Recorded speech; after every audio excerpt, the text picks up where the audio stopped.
Oke, balik lagi di podcast The United Wave. Kali ini kita mau bahas soal pertandingan antara Manchester United melawan West Ham yang nggak gimana-gimana banget. Bersama saya Makario Samuel aka Ios. Saya Dita Pramudia. Saya Gotama. Saya Arul Dagul. Kami dari United Wave. Mana sih? Oke, langsung aja. Babak pertama nih melihat permainan Manchester United. Ya saya sini aja yang mukanya paling ditekuk dari tadi ya. Ya. Oke, yang Jujur ya, ini kan Arul. aku jarang banget nonton MU ya. Ya. Terus ini nonton lagi sampah. wah, Menyesal saya nonton ya. Tapi nggak apa-apa. Ada yang donate tadi ya pas kita live streaming. tetap ada yang bikin kita bahagia. Betul. Betul. Tapi secara permainan, Tolol. wah, langsung satu kata tuh ya. Iya benar, mewakilin ke semuanya. Nah, ini dia. Enggak. Ini kita lagi podcast, bukan nonton El Clasico. Sorry. Iya. Sorry. Itu fokus dong. Ya, pertandingan secara keseluruhan sih memang ya kita harus akui memang tidak punya gairah, Ya. tidak punya semangat untuk menang. Kemudian juga selalu patah di tengah dan nggak bisa masuk ke final third. Apa ya bahasa ilmiahnya? Tolong. Udah. Padahal secara starting line up tuh kayak momen serius gitu ya. Ya, benar. Tapi jujur ini komposisi baru. Belum pernah dicoba sebelumnya loh.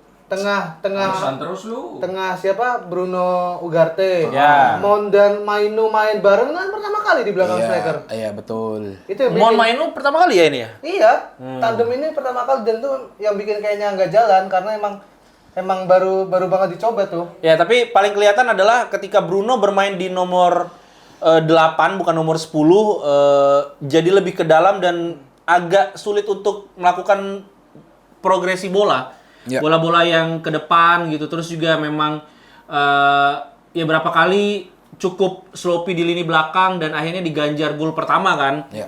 Itu dan memang kalau yang pernah gua bilang juga di kemarin, pernah Mbappe! lanjut nih, Berarti nggak lagi. lanjut. Dan memang ya Ahmad itu adalah bagus secara ofensif tapi defensive awareness dan juga kemampuan defense-nya jelek. Terbukti waktu gol pertama dia mau tackling ngambil sekali nggak dapet, akhirnya Kudus bisa leluasa. Ya. Ya. Itu kan kelemahannya itu sih kalau menurut gua. Betul. Tadi di sayap juga sangat-sangat diserang Ekor, terus ya. tuh Ya. sama West Ham. Jadi kayaknya kelihatan kelemahannya di situ gitu. Ya, Entah kenapa Mazrui akhir-akhir ini underperform terus ya? Sebenarnya bukan underperform ya, tapi memang nggak ada partner yang baik gitu. Jadi kelihatan jelek juga gitu. Dan udah terbukti Hari Amas menurutku belum layak untuk masuk. Betul. Starting ya? Starting Premier League dia belum ready, tapi Bukan memang starting untuk masuk tim senior. iya, karena Belum siap. kita nggak bisa membebani ekspektasi yang tinggi untuk pemain belasan tahun, tapi ya artinya memang belum punya regenerasi untuk bek kiri gitu. Oke. Ketika kita bilang Dorgu jelek, terus gantinya siapa? Ya. Ya kan? Shaw belum fit. Ya. Dan bahkan Shaw dicoba di bek tengah kiri gitu. Dan akhirnya Hari Amas juga menunjukkan bahwa memang ini adalah salah satu titik lemah yang harus ditabel di musim depan. Ya. Dan salah satu pemain mungkin yang underperform juga Ugarte ya. Iya. Ini Ugarte ini kayak tidak seperti biasanya ketika dia bermain di kompetisi Europa League, ya kan? Ya. Bukan underperform, inkonsisten menurutku. Ya.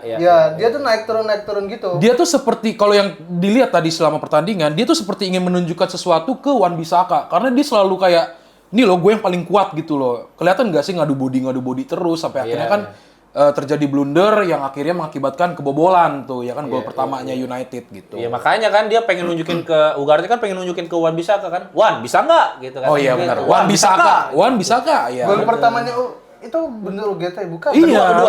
Gol kedua. Oh itu kedua ya? Gol pertama tuh yang Ahmad tackle Kudus. Oh iya. Kudus iya, nggak iya. kena. Itu dan memang ya sekali lagi mungkin juga yang disayangkan adalah Leny Yoro cedera. Nah, itu dia. Udahlah kalah. Iya. Pemain cedera. Yang dikorbanin Leny Yoro gitu. Kalau Lindelof gitu kan nggak apa-apa gitu. Ini Leny Yoro yang beberapa pertandingan terakhir step up dan improve gitu. Ya bisa dibilang nyelamatin performanya MU ya. Ulang tahun dia, Mas. Bukan. nyelamatin. Sunatan. Nyelamatin.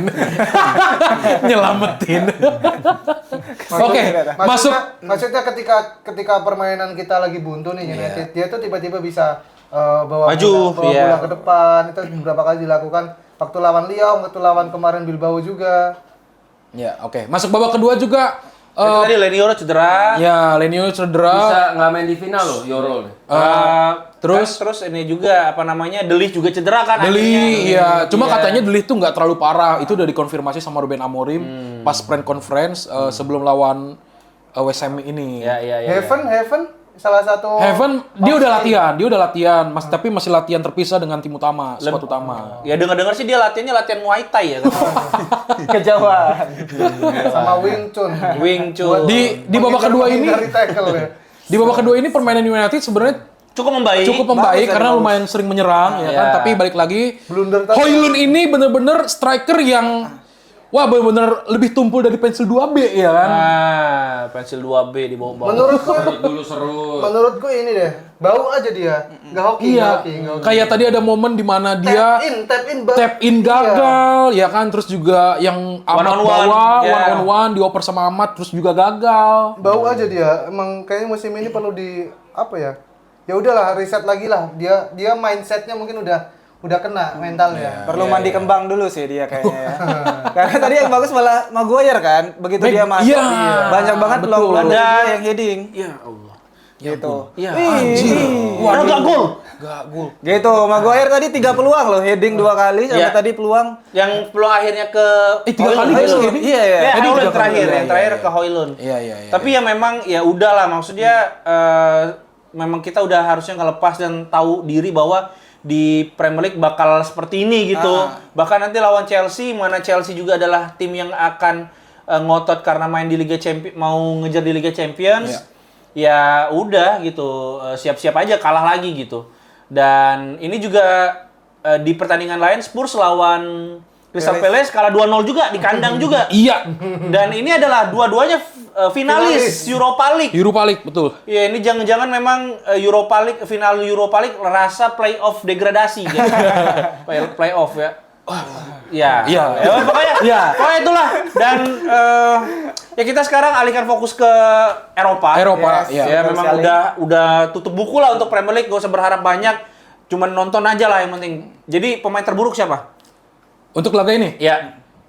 Ya udah. Ya udah. Untuk laga ini pemain terburuk, Ugarte nggak sih? Ugarte. Nah, langsung diganti kan tadi. Gue sih ya. Højlund sih. Begitu. Ya Højlund. Kalau gue sih Ugarte, benar setuju gue. Kalau mau objektif, Mason Mount termasuk 3 terburuk menurutku. Bisa jadi. Dia nggak improve, nggak ada perform yang gimana. Ngapain sih rame-rame?